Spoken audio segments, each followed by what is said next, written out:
ഏവരെയും പുതിയ വീഡിയോയിലേക്ക് ഞാൻ സ്വാഗതം ചെയ്യുകയാണ്.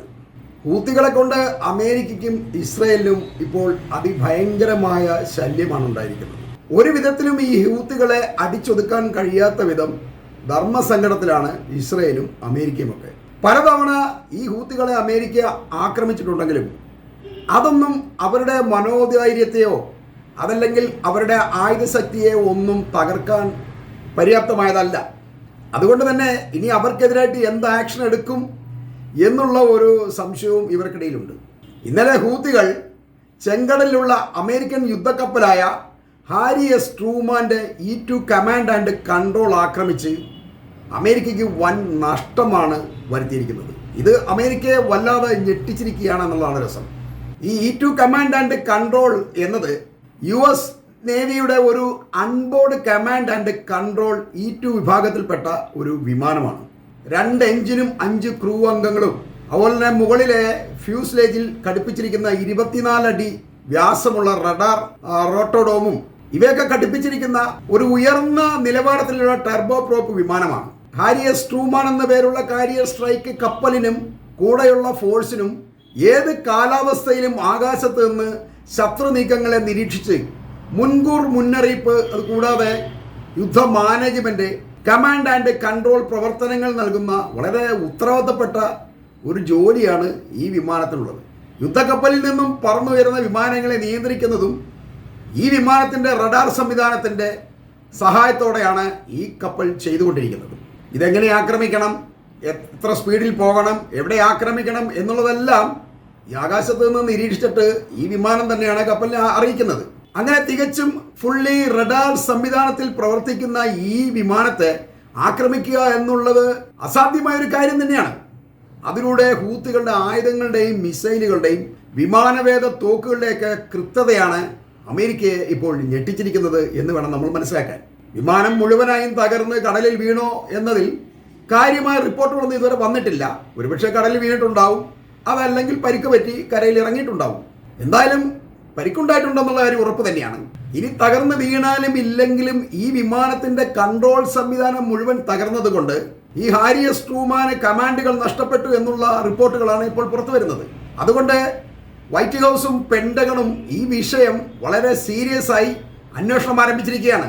ഇതെങ്ങനെ സംഭവിച്ചു, എവിടെയാണ് ഇതിന്റെ പിഴവ് സംഭവിച്ചത്, ഹൂത്തികൾക്ക് ഇത്രയധികം പവർ ഉണ്ടോ എന്നൊക്കെ അവർ ചിന്തിക്കുകയാണ്. എവിടെ പോയി അന്വേഷിക്കാനാണ്? വിമാനത്തിന് പരിക്ക് പറ്റിയാൽ പറ്റി, യുദ്ധമല്ലേ, അങ്ങനെയൊക്കെ സ്വാഭാവികമായിട്ട് സംഭവിക്കും. അല്ലാതെ ഹൂത്തികളുടെ ഇടയിൽ പോയിട്ട് ഞങ്ങളുടെ വിമാനത്തിന് എന്നാ പറ്റി എന്ന് പോയി ചോദിച്ചങ്ങോട്ട് ചെല്ലാൻ പറ്റില്ലല്ലോ. അതുകൊണ്ട് അവർ ചുമ്മാ നമ്പരൊക്കെ ഇറക്കും. കാരണം ഇവർക്കൊക്കെ ഒരു ധാരണയുണ്ട്, ഈ അമേരിക്കയും ഇസ്രയേലിനെയൊന്നും ആർക്കും തൊടാൻ കഴിയില്ല എന്ന് ഇവർ സ്വയം വിശ്വസിച്ചിരിക്കുകയാണ്. അതെല്ലാം ഇന്ന് പൊളിച്ചിരിക്കുകയാണ്.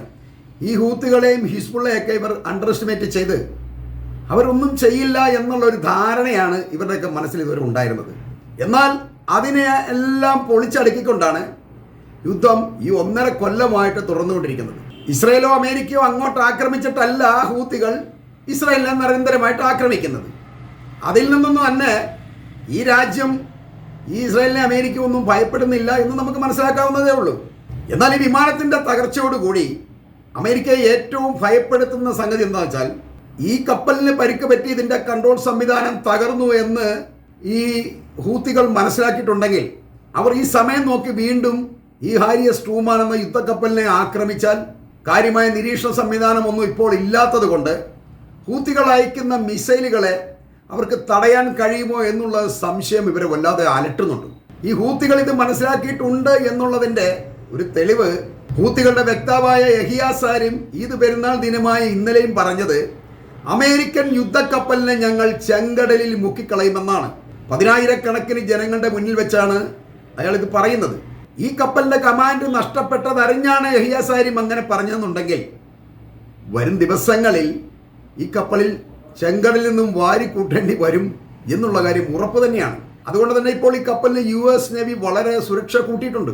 എന്നാൽ ഈ സുരക്ഷ എത്രമാത്രം ഫലപ്രദമാവും എന്നുള്ള കാര്യത്തിൽ ഉറപ്പൊന്നുമില്ല. കാരണം ഹൂത്തികളുടെ കൃത്യതയുള്ള ആക്രമണങ്ങളിൽ നിന്നും ഈ കപ്പലിനെ എങ്ങനെ രക്ഷിക്കാൻ കഴിയും എന്ന് നിരീക്ഷകർ തന്നെയാണ് അമേരിക്കയോട് ചോദിക്കുന്നത്. സത്യത്തിൽ ഹാരി എസ് ട്രൂമാൻ എന്ന ഈ കപ്പൽ ഹൂത്തികളുടെ പല തവണത്തെ ആക്രമണത്തിൽ കേടുപാടുകൾ സംഭവിച്ചതിനാൽ ഈ മാർച്ചിൽ തന്നെ തിരികെ പോകാൻ വേണ്ടി നേരത്തെ തീരുമാനിച്ചിരുന്നതാണ്. എന്നാൽ ഇറാനെ ഭയപ്പെടുത്താൻ വേണ്ടി നിരന്തരം അവരെ വെല്ലുവിളിക്കുന്ന ട്രംപ് ഇറാനെ ആക്രമിക്കും എന്ന ഒരു പ്രതീതി ഉളവാക്കാൻ വേണ്ടി ഈ കപ്പലിന്റെ സേവനം 1 മാസം കൂടി നീട്ടുകയും അതിനെ സഹായിക്കാൻ വേണ്ടി എബ്രഹാം ലിങ്കൺ എന്ന മറ്റൊരു യുദ്ധക്കപ്പൽ കൂടി വിളിച്ചു വരുത്തുകയും ചെയ്തിട്ടുള്ളതാണ്. ഇപ്പോൾ ഈ ചെങ്കടലിൽ 2 യുദ്ധക്കപ്പലുകളുടെ സാന്നിധ്യമാണുള്ളത്. എന്നാൽ ഈ ഹാരി എസ് ട്രൂമാൻ എന്ന കപ്പലിന്റെ കമാൻഡിംഗ് സംവിധാനം നഷ്ടപ്പെട്ട സ്ഥിതിക്ക് ഒരുപക്ഷെ ഈ കപ്പൽ ഉടനെ US നേവി തിരിച്ചു വിളിച്ചേക്കാം എന്നുള്ളതാണ് സത്യം. അങ്ങനെയെങ്കിൽ ഈ കപ്പലിനോളം പവർ ഇല്ലാത്ത എബ്രഹാം ലിങ്കൺ എന്ന കപ്പലിന് ഒറ്റയ്ക്ക് ഹൂത്തികളുടെ ആക്രമണത്തെ തടയാൻ കഴിയില്ല എന്ന കാര്യം ഉറപ്പാണ്. കാരണം എബ്രഹാം ലിങ്കൺ എന്ന ഈ കപ്പൽ ഇതിനു മുമ്പ് ഈ ഹൂത്തികളുടെ ആക്രമണത്തിൽ പരിക്കേറ്റ് തിരിച്ചു പോയതാണ്. എന്നിട്ട് അതിപ്പോൾ നന്നാക്കിക്കൊണ്ട് അവന്മാർ വീണ്ടും വന്നിരിക്കുകയാണ്. ഏതായാലും ചെങ്കടലിലെ അമേരിക്കൻ യുദ്ധക്കപ്പലുകളുടെ കാര്യം ഇപ്പോൾ കടുത്ത ശോകത്തിലാണ് എന്ന് വേണം നമ്മൾ മനസ്സിലാക്കാൻ. ഈ കപ്പലുകൾ തിരികെ പോകേണ്ടി വന്നാൽ അത് ഹൂത്തികളിൽ നിന്നുള്ള ഇസ്രായേൽ ആക്രമണങ്ങളെ കുറച്ചെങ്കിലും തടയാൻ ആരും ഉണ്ടാവില്ല എന്നുള്ള കാര്യമാണ് യാഥാർത്ഥ്യം. തന്നെയുമല്ല, ഇതോടൊപ്പം മറ്റൊരു സംഭവം കൂടി നടന്നിട്ടുണ്ട്. ഹാരി എസ് ട്രൂമാന്റെ കൺട്രോൾ വിമാനത്തെ ആക്രമിച്ച ഹൂത്തികൾ അതേ സമയം തന്നെ ടെല്ലവീവിലെ ബെൻഗുറിയോൺ വിമാനത്താവളത്തെയും ആക്രമിച്ച് കുറെ ഭാഗം കൂടി തകർത്തതായിട്ട് ഇപ്പോൾ ഹൂത്തികൾ അവകാശപ്പെടുന്നുണ്ട്. അതുകൊണ്ട് ഇപ്പോൾ ഈ വിമാനത്താവളത്തിൽ നിന്നും വിമാന സർവീസുകൾ ഒന്നുമില്ല എന്നുള്ളതാണ് അറിവ്. യുദ്ധക്കപ്പൽ പോലെ തന്നെ ഇസ്രായേലിന്റെ ബെൻഗുറിയൻ വിമാനത്താവളവും മുഴുവൻ തകർക്കുമെന്ന ഹൂത്തികളുടെ ഭീഷണിയെക്കുറിച്ച് ഞാൻ കഴിഞ്ഞ ഒരു വീഡിയോയിൽ നിങ്ങളോട് പറഞ്ഞിട്ടുണ്ടായിരുന്നു. അത് അവരിപ്പോൾ പ്രാവർത്തികമാക്കിക്കൊണ്ടിരിക്കുകയാണ് എന്നുള്ളതാണ് സത്യം. ഈദ് ദിനത്തിൽ പോലും ഇസ്രായേൽ ഗസയെ ആക്രമിച്ച് 20-ലധികം കുട്ടികളെ കൊന്നതിൻ്റെ പ്രതികാരമെന്നാണ് ഹൂത്തികളുടെ വക്താവായ യഹിയ സാരിം ഈ ആക്രമണങ്ങൾക്ക് ശേഷം പറഞ്ഞത്. ഗസയെ IDF എത്ര ആക്രമിക്കുന്നുവോ ഇസ്രായേലിലേക്ക് അത്രയധികം ആക്രമണങ്ങളുടെ എണ്ണം ഞങ്ങളും വർദ്ധിപ്പിക്കുമെന്നാണ് ഹൂത്തികൾ പറയുന്നത്. തന്നെയുമല്ല, ഇപ്പോൾ ഹൂത്തികൾ പ്രാദേശികമായി മിസൈലുകൾ വികസിപ്പിച്ചു തുടങ്ങിയിട്ടുണ്ട്. അത് ഇസ്രായേലിലെയും അമേരിക്കയുമൊക്കെ ഏറെ ദുഃഖിപ്പിക്കുന്ന ഒരു സംഗതിയും കൂടിയാണ് എന്ന് പറഞ്ഞുകൊണ്ട് ഇന്നത്തെ ഈ വീഡിയോ ഞാനിപ്പോൾ ഇവിടെ അവസാനിപ്പിക്കുകയാണ്.